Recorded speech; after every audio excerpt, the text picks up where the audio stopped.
Radio J. Médiasphère, Emmanuel Aumonier. Bonsoir à toutes, bonsoir à tous et bienvenue pour ce nouveau numéro de Médiasphère. Nous allons nous intéresser ce soir à une profession qui est un peu considérée comme le cœur du journalisme, puisque c'est l'enquête. Et pour cela, nous recevons Fabrice Lhomme ce soir, qui est sans doute l'un de ses représentants les plus illustres en France. Bonsoir Fabrice. Bonsoir.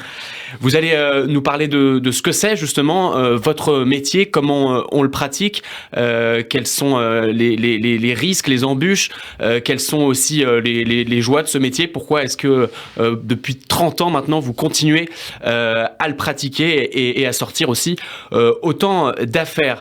Votre actualité directe, c'est le théâtre. Vous avez écrit avec votre compère Gérard Davet une pièce tirée du livre « Un président ne devrait pas dire ça ». C'était vos entretiens avec François Hollande. On en parlera aussi lors de cette émission. Et c'est au Théâtre Libre à partir du 10 février, c'est ça ? Exactement, jusqu'au 22 avril. Alors, pourquoi avoir voulu faire vivre votre texte au théâtre et comment l'avoir adapté ? Bien, avec Gérard Davet, on a eu le sentiment, en prenant un peu de recul sur cet ouvrage qui a été publié en octobre 2016, c'est-à-dire à la fin du quinquennat Hollande, que ce livre finalement avait en quelque sorte marqué l'histoire et qu'il avait pris des proportions et eu des conséquences qui étaient insoupçonnées. Ce livre nous a dépassés en quelque sorte. On a eu le sentiment qu'on avait vécu avec le président de la République de l'époque, François Hollande, un rapport assez inédit, assez unique, assez incroyable, et qui avait dans cette relation particulière les ingrédients d'une pièce de théâtre. C'est vraiment théâtral. Il y a des aspects comiques, il y a des aspects tragiques, mais cette relation particulière qui a eu une influence majeure sur le cours du quinquennat et sur la fin du quinquennat, puisque Hollande a reconnu lui-même qu'il n'avait pas pu se représenter à cause de cet ouvrage et de ses conséquences. Et tout ça a fait qu'on a voulu mettre ça en scène. Enfin, c'est pas nous qui mettons en scène, heureusement, on n'a pas le talent. C'est Charles Templon, un metteur en scène brillant de la nouvelle génération, qui met en scène finalement ce rapport de force qui fait notre métier, on va y venir, entre le pouvoir et la presse qui est un contre-pouvoir. Et on a voulu mettre en lumière ce bras de fer là qui est sain pour la démocratie, montrer aussi la solitude d'un homme, celui en l'occurrence le président de la République, qui a affaire qui doit prendre des décisions colossales de par leurs conséquences, qui se retrouve bien seul parce que le pouvoir en France, le pouvoir suprême est tout à fait solitaire, sans doute trop d'ailleurs. Et donc tout ça, on a voulu le traduire sur scène. Ça donne, je pense, une pièce très originale, très atypique, et qui est portée en plus par un quatuor de comédiens absolument remarquables. On a eu de la chance que des comédiens aussi importants que Thibaut de Montalembert, qui joue le rôle d'un des journalistes, accepte, mais il est encadré par Hélène Babu, qui joue une rédactrice en chef remarquable, Lison Daniel, qui est une jeune comédienne très prometteuse, qui joue une jeune journaliste, et enfin le président, qui est incarné par Scali Del Pera, et sa performance vaut le détour, croyez-moi. Alors la mise en scène, est-ce que ça fait aussi un petit peu partie de votre travail de journaliste quand vous interrogez des personnalités politiques ou autres? Donc ce sont souvent des entretiens, c'est ce sur quoi parfois se base votre travail. Est-ce qu'il y a aussi un peu de mise en scène, c'est-à-dire que vous êtes obligé peut-être de jouer un peu un rôle pour avoir des informations, pour faire parler ou pour faire comprendre à votre interlocuteur qu'il a intérêt à parler? Mais vous avez raison, tout à fait. C'est un aspect des choses qu'on évoque finalement assez rarement et pourtant qui est important. Avec Gérard Davet, on en parle souvent avec des étudiants qu'on peut voir dans des écoles de journalisme quand on donne des conférences, par exemple, ou lorsqu'on est professeur dans ces écoles. Ça nous est arrivé à plusieurs reprises pour expliquer un peu qu'une interview, il y a une technique d'interview. C'est pas seulement être devant son micro et poser des questions, c'est savoir ressentir à quel moment il faut poser cette question ou ne pas la poser. Est-ce qu'il faut être un peu, j'allais dire, bousculer la personne qu'on interroge, ou au contraire faire preuve c'est faire preuve d'empathie et de finesse aussi, voilà. Un peu. Et exactement, il faut se mettre à la place de son interlocuteur. Et votre question est d'autant plus pertinente que c'est exactement, je pense, ce qui ressort de la pièce dont on parlait, où effectivement on voit comment deux journalistes vont essayer de se débrouiller pour convaincre un homme le plus puissant de France, pour leur livrer, si c'est pas des secrets d'État, c'est même pas le problème, mais pour leur livrer le fond de sa pensée, tout simplement. Le convaincre à se déshabiller, entre guillemets, et à adopter un langage de franchise totale. Vous avez été surpris, vous, lorsque François Hollande accepte votre proposition? Vous allez mener une 60aine d'entretiens en 5 ans ou quasiment. Il va vous parler de tout, sans filtre. Et lui, à ce moment-là, il est persuadé que vous allez écrire un livre à sa gloire. En tout cas, c'est ce qu'a révélé Emmanuel Macron. Oui, alors en fait, est-ce qu'on a été surpris qu'il accepte au début? Non, parce qu'on sait que c'est quelqu'un qui aime plutôt les journalistes, qui les respecte. Je crois qu'il aurait voulu être journaliste. Enfin, il aurait voulu, s'il n'avait pas fait de la politique, c'est ce qu'il aurait sans doute fait. Et il l'aurait fait de manière sans doute brillante, parce que c'est un fin observateur de l'actualité. Mais ensuite, ce qui nous a plus surpris, c'est pas le bon terme, mais ce qui nous a ravis, c'est qu'on parvienne à casser la gangue, entre guillemets, derrière laquelle il se réfugiait, pour lui faire dire ce qu'il pensait vraiment et tenir des propos, effectivement, qui lui ont coûté cher, mais qui, pour nous, étaient des propos instructifs, importants, qui étaient d'intérêt public, lorsque, par exemple, nous avons réussi à lui faire dire que, oui, la France commandite des assassinats ciblés. C'était un grand tabou, aucun président ne l'avait jamais dit. Je pense que c'est important qu'on sache en France que l'État français peut tuer des terroristes, en l'occurrence. Chacun juge si c'est bien ou pas. Il en a reconnu 4 dans votre ouvrage, mais on sait que ça doit être sans doute 10 fois plus. Je ne pourrais pas évaluer. Je pense qu'il en a reconnu 4 parce que c'était les informations qu'il avait à ce moment-là de ses services. Mais le principe qu'il les reconnaisse, c'était vraiment... Vous trouvez ça bien, vous ?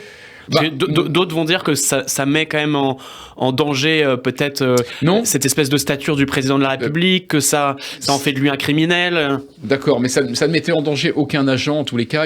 On a bien pris garde de ne désigner personne.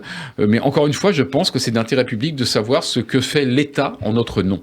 Voilà. Et voyez tous ces propos qu'on a réussi à obtenir de lui. Peut-être certains ont pu lui nuire, d'autres l'ont plutôt mis en avant. Mais nous, notre sujet, c'était pas de lui rendre service ou de le descendre. C'était d'extirper une vérité. Voilà. Et c'est vraiment ce rapport de force, parce que d'un autre côté, comme vous le disiez, lui, qu'est-ce qu'il voulait? Lui, il voulait qu'on fasse un livre en sa faveur. Et c'est normal. C'est tout à fait logique. On ne va pas le critiquer pour ça.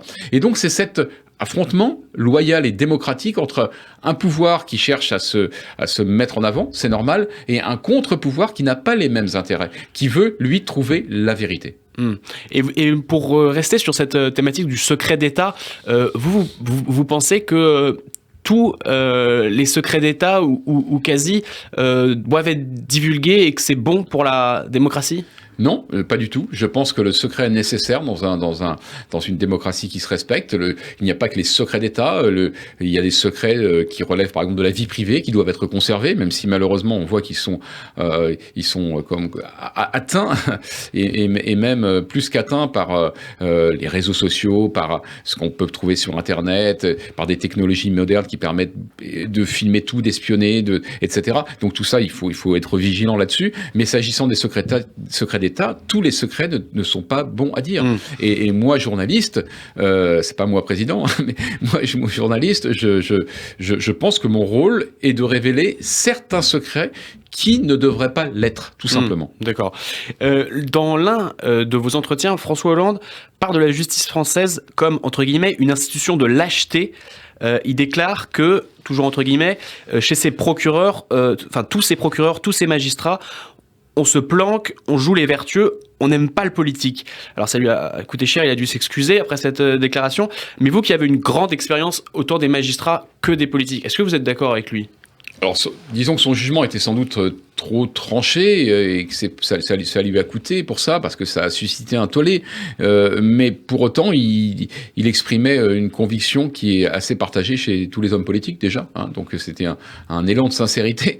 Après, moi, je connais effectivement à la fois les politiques et les magistrats. Et c'est vrai qu'il y a chez certains magistrats une certaine lâcheté, une culture de la soumission. C'est vrai. Mais pourquoi ?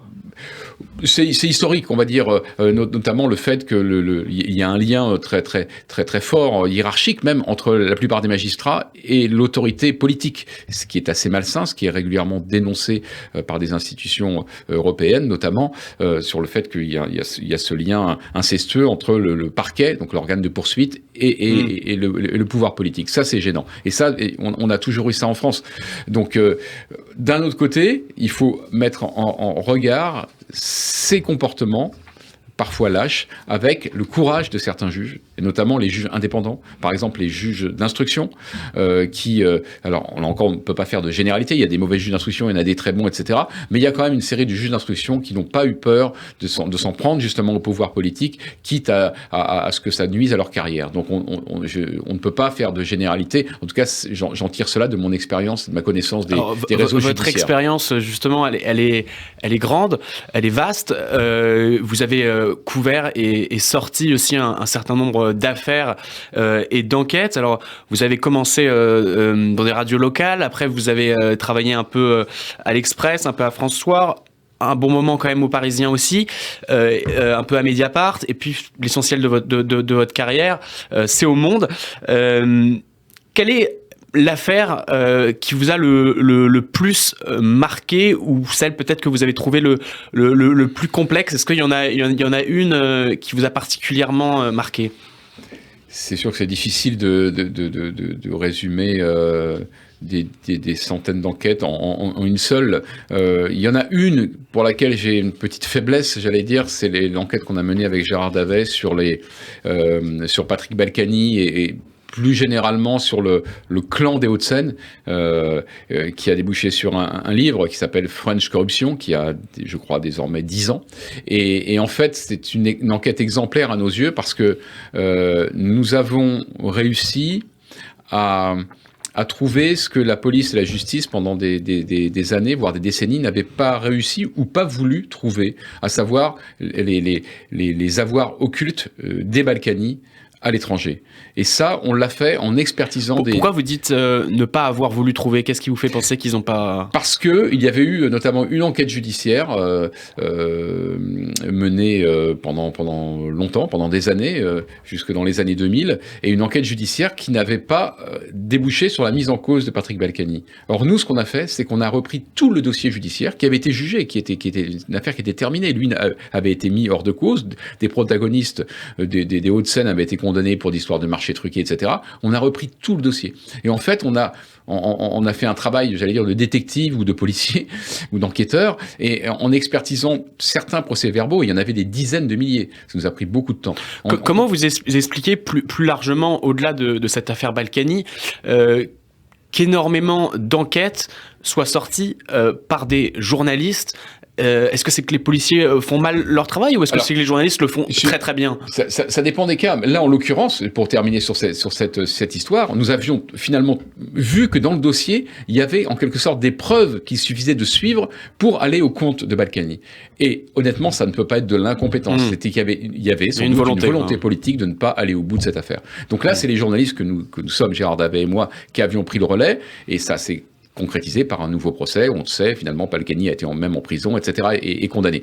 Mais de manière générale, très souvent, la police française, chargée des affaires sensibles, fait bien son travail. En tous les cas, aujourd'hui. Dans les années 80, même 90, il y avait justement cette pression politique. Aujourd'hui, c'est plus compliqué de faire pression sur la police, mais il y a des fois aussi, c'est vrai, où dans certains cas, la police n'est pas saisie de tel ou tel dossier, ou telle histoire va être jugée prescrite, etc. Les journalistes, on a l'avantage de ne pas s'embarrasser de ces problèmes juridiques-là, et donc on peut aussi investiguer des zones que la police ne va pas investiguer. Alors, ces enquêtes, quand elles touchent le milieu politique, quand elles touchent aussi le milieu tout court, elles vous valent peut-être d'être inquiété, d'être intimidé. Vous avez été cambriolé, Gérard Davet aussi. Vous avez été placé sous protection policière pendant 2 ans. Comment est-ce qu'on vit avec cette pression, et est-ce que parfois ça peut peut-être changer votre comportement, ou vous dire cette enquête-là, je la fais pas, non, c'est trop risqué? Non, je pense que très sincèrement, on peut pas être journaliste d'enquête si on renonce à enquêter sur certains sujets. Parce que dans ce cas-là, on peut pas se regarder dans une glace. J'irais même un peu plus loin, c'est que très souvent, le journaliste d'enquête, plus vous lui dites que c'est dangereux, plus il a envie d'y aller. Non pas, évidemment, qu'il soit masochiste et qu'il ait envie de prendre des risques. Parce qu'il pense que c'est intéressant. Mais voilà, plus c'est compliqué, plus c'est sensible, plus c'est intéressant. Donc ça, c'est notre démarche à tous, journalistes d'investigation. C'est pas seulement Gérard Davet et Fabrice Lhomme. Les journalistes d'enquête fonctionnent tous comme ça. Et les journalistes d'enquête n'ont pas peur d'aller sur des terres où on leur dit attention, c'est pas très sûr, etc. Donc il faut faire abstraction du contexte. Les menaces, oui, c'est vrai, on a été menacés sérieusement puisque la police avait jugé nécessaire de nous protéger pendant 2 ans. Mais on rappelle que c'était à propos de l'affaire Michel Thomy. Sans doute, parce que après les menaces, par définition, sont rarement signées, mais c'est vrai qu'elles semblaient être en rapport avec notre enquête sur le parrain des parrains corses. En tout cas, on l'avait surnommé ainsi, Michel Thomy. Et pendant 2 ans, donc, on a été sous protection parce que manifestement, des gens nous menaçaient très très sérieusement. Une personne a d'ailleurs été arrêtée et condamnée, mais c'est une petite main, c'est pas le donneur d'ordre. Mais enfin, peu importe, quand on s'attaque à des puissants ou à des puissances, il y a des retours de bâton. Je pense qu'il faut pas trop se plaindre. Il faut pas trop se plaindre parce que premièrement, quand on est journaliste d'enquête, on dérange les ordres établis et donc les gens qui sont concernés et qui sont visés se défendent et après tout, c'est normal. Et d'autre part... Vous considérez ça comme un jeu un peu, c'est-à-dire que vous les emmerdez en mettant une enquête contre eux, eux ils essayent de vous emmerder aussi un maximum et de vous dégoûter. Comme on est souvent quand même sur des sujets sérieux, je parlerai pas de jeu parce que voilà, ce serait un peu en deçà de la réalité. C'est pas un jeu, mais c'est des règles du jeu alors peut-être. Oui, ou alors c'est assez logique en fait. Je veux dire voilà, c'est légitime que les gens se défendent. Voilà, quand vous êtes attaqué entre guillemets par des journalistes. Les hommes politiques aussi se défendent beaucoup. C'est-à-dire que vous avez beaucoup de pression à chaque fois que vous enquêtez sur des. On nous met des bâtons dans les roues. Vous avez parlé de tous les malheurs qui ont pu survenir à pas mal de journalistes qui sont placés sur écoute, filature, effectivement cambriolage suspect. On a eu droit un petit peu à tout, mais les politiques se défendent aussi et parfois ils se défendent de manière plus fine et plus perverse aussi en faisant passer des messages auprès de vos confrères comme quoi vous n'êtes pas honnête, etc. Donc il y a plein de méthodes qui sont employées, mais encore une fois, je dis, on s'attaque à des puissants, ils se défendent, voilà, oui, comme vous disiez, c'est la règle du jeu. Et puis l'autre aspect qui fait qu'il ne faut pas se plaindre non plus, c'est que nous sommes en France, et en France, si on fait malheureusement... On va parler d'exception Charlie Hebdo, où les caricaturistes et les journalistes de Charlie Hebdo ont été décimés par les barbares islamistes.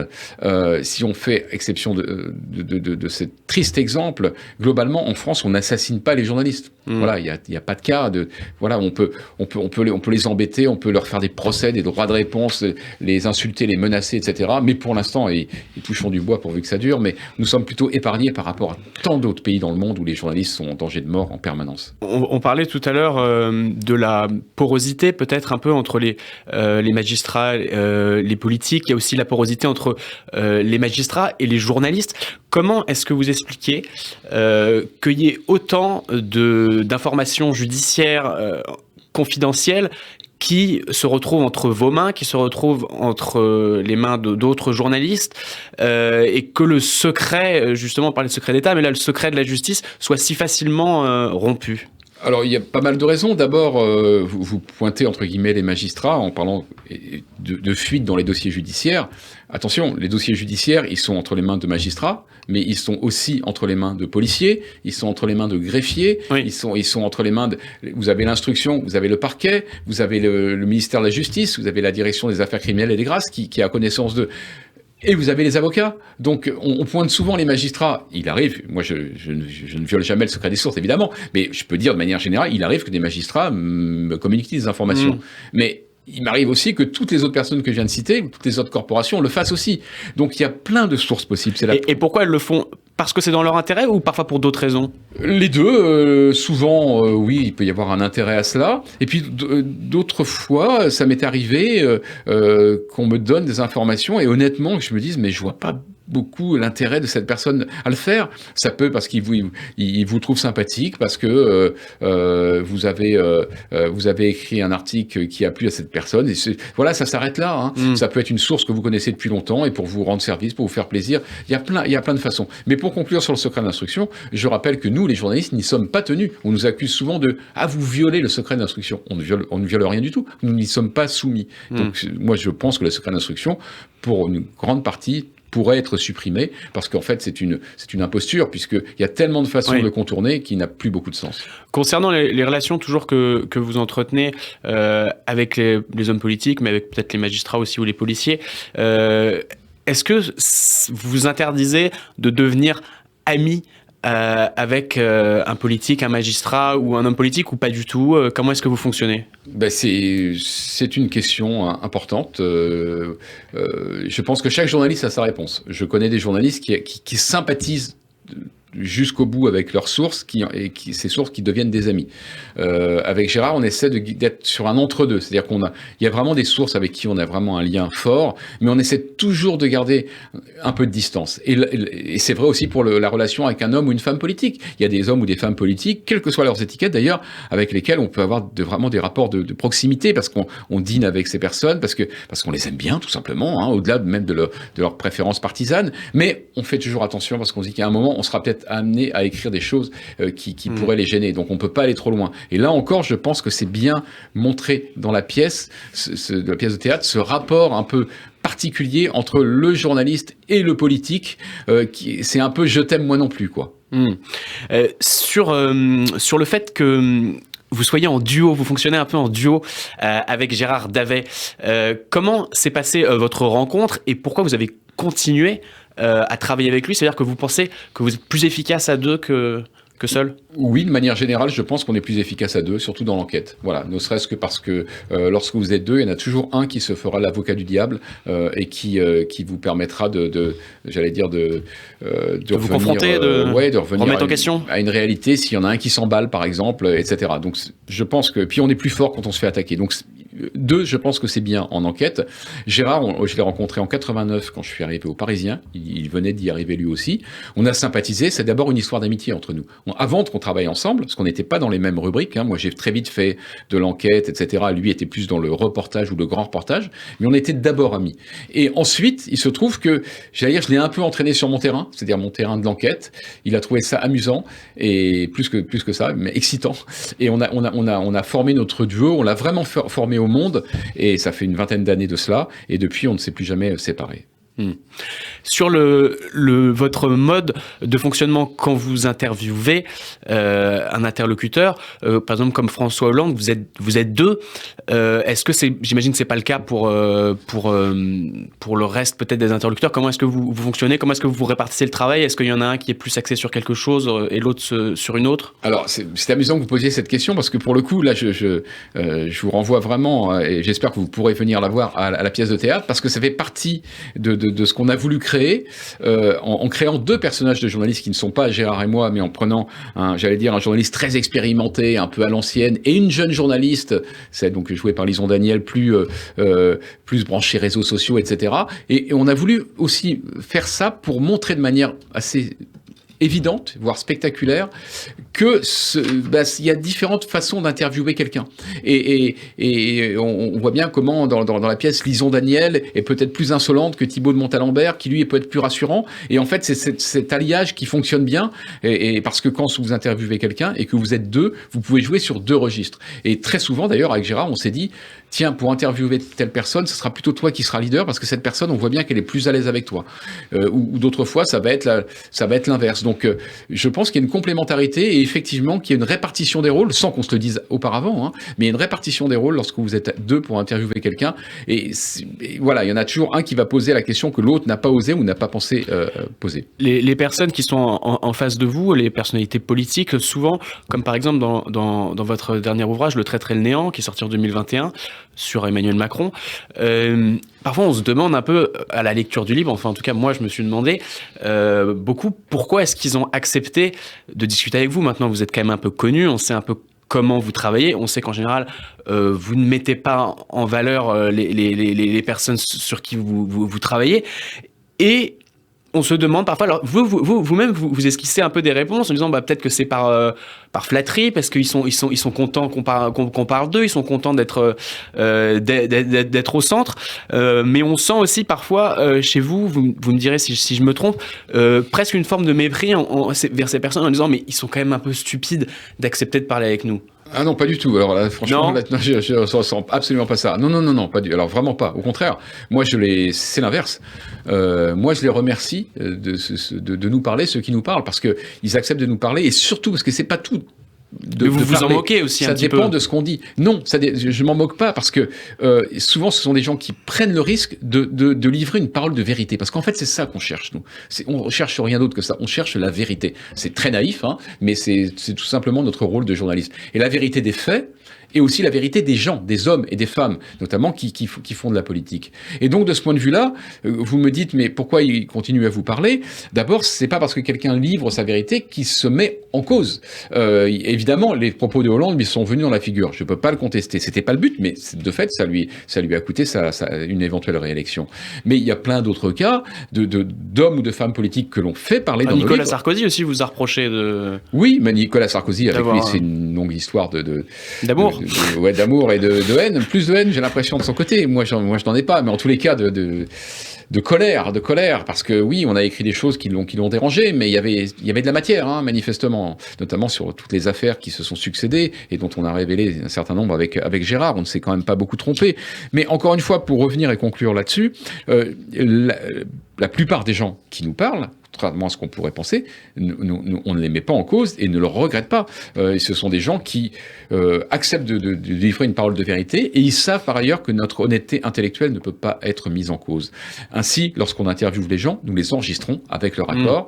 Comme ça, nous garantissons que nous reproduisons au mot près leurs propos. Et ça, ils apprécient. Ils apprécient également le fait que dans nos livres ou nos articles, on s'interdit toute citation anonyme. Vous savez, les fameuses « selon un visiteur »,« selon un proche conseiller », etc. Parce que pour nous, ça, c'est la porte ouverte à toutes les dérives. On peut faire parler et dire n'importe quoi de n'importe qui. Et donc, chez nous, dans nos livres ou nos articles, tout est sourcé, et ça évite toute contestation, et surtout, je pense que c'est un procédé plus loyal. Et je pense que nos interlocuteurs nous font crédit de ces procédés que j'estime loyaux. Alors, vous êtes donc parfois, évidemment, des politiques vous en veulent, mais il y a aussi des journalistes qui vous en veulent et qui n'aiment pas vos méthodes, qui n'aiment pas votre façon de travailler. Jean-Michel Apathy, par exemple, parlait de faillite du journalisme à propos de vos ouvrages. Cette critique, on la retrouve aussi un peu à chacune de vos publications, c'est-à-dire il y a ceux qui pensent que vous avez absolument raison de tout dire, que vous travaillez bien, et d'autres, presque dans le milieu du journalisme, on a l'impression qu'ils vous jalousent un petit peu aussi. Oui, alors il y a plusieurs choses. Jean-Michel Apathy, on s'entend très bien avec lui, donc je suis pas sûr que ce propos concernait notre travail en général. Peut-être qu'il visait... Il visait un ouvrage en particulier. Il a dû viser un... Sarko m'a tué. Un ouvrage en particulier, mais depuis, c'est un vieux livre, hein, qui avait beaucoup de succès, mais qui date de 2011, très précisément. Je me souvenais pas qu'il ait pu dire ça, mais d'abord, il a le droit de le dire. Je ne suis pas d'accord s'il l'a dit, mais il a le droit de le dire. Et par ailleurs, on entretient de très bonnes relations avec Jean-Michel Apathy. J'ai beaucoup de respect pour son travail. Mais après, de manière générale, est-ce qu'on fait l'unanimité dans notre métier ? Non, c'est vrai, pas du tout. Est-ce que c'est et gênant ? pourquoi, selon vous, qu'est-ce qui vous reproche vraiment, ces journalistes ? Qu'est-ce qui les gêne, selon vous, dans votre travail ? Alors, j'allais dire, il faudrait leur demander. Ça dépend des cas de figure. En général, on nous reproche d'être... Certains parlent de marketing éditorial, notamment. Oui, mais pourquoi pas, hein, mais moi, je ne suis pas d'accord avec ça. On aime que nos articles soient lus, et on aime que nos livres soient vendus, et je l'assume, et je ne pense pas que ce soit du marketing. Je pense que c'est plutôt de la mise en scène de l'information au profit du lecteur et des lecteurs. Enfin, il y a dans cette profession, et on n'en est pas les seules victimes, il y a toujours un peu de jalousie, c'est vrai, mais c'est sans importance. Et on va terminer cette émission par un questionnaire, le questionnaire des médias. Donc là, on a parlé des médias, on va voir quelle est votre consommation de médias, quelles sont vos habitudes médiatiques. Il faut me répondre assez rapidement, assez succinctement à chaque question. Le réseau social que vous utilisez le plus ? Aucun. C'est succinct. La chaîne de télévision que vous regardez le plus ? BFM peut-être. La station de radio ? France Info. Est-ce qu'il y a un podcast? Est-ce que vous êtes familier des podcasts? Est-ce qu'il y a un podcast que vous écoutez? Il n'y en a pas un en particulier. Pas en particulier. Le dernier film que vous avez vu au cinéma? Le dernier film que j'ai vu au cinéma, j'ai un trou de mémoire. Le dernier film que j'ai vu au cinéma. Si, bien sûr, c'est Cédric Jiménez. Le dernier Jiménez. Je me souviens plus du nom non plus, le film avec Jean Dujardin. Novembre. Ouais, voilà. Et qui est un film absolument remarquable, comme tout ce qu'a fait Cédric Jiménez jusqu'alors. Réalisateur de Bac Nord également. La dernière série que vous avez terminée, je ne sais pas si vous regardez aussi des séries. Oui, je regarde beaucoup de séries. Alors, sur Radio J, on appréciera sans doute, c'est un clin d'œil, c'est le hasard, mais la nouvelle saison de Fauda, qui est une série israélienne absolument géniale. Votre journal ou magazine papier de référence, j'imagine que c'est Le Monde? Alors, c'est évidemment Le Monde, mais pour préciser, je commence tous les matins ma lecture de la presse par L'Équipe. D'accord. Bah ça fait un point commun avec Gérard Davet. Un des nombreux points communs. Est-ce que quel est le dernier livre que vous ayez terminé? Que j'ai terminé. Je crois que c'est Illusion perdue de Balzac, comme j'avais beaucoup aimé le film. J'avais déjà lu Balzac, évidemment les œuvres de Balzac plus jeune, mais ça m'a donné envie de m'y replonger. Eh ben, merci beaucoup à vous, Fabrice Lhomme. C'est la fin de cette émission. Merci à tous de l'avoir suivi. Bonne chance pour vos prochaines aventures et en tout cas vos aventures théâtrales, puisque on rappelle que vous êtes l'auteur d'Un président ne devrait pas dire ça, qui va être adapté à partir du 10 février au Théâtre Libre à Paris. C'est dans le 10e arrondissement. D'ici là, je vous souhaite à tous une excellente semaine. À bientôt.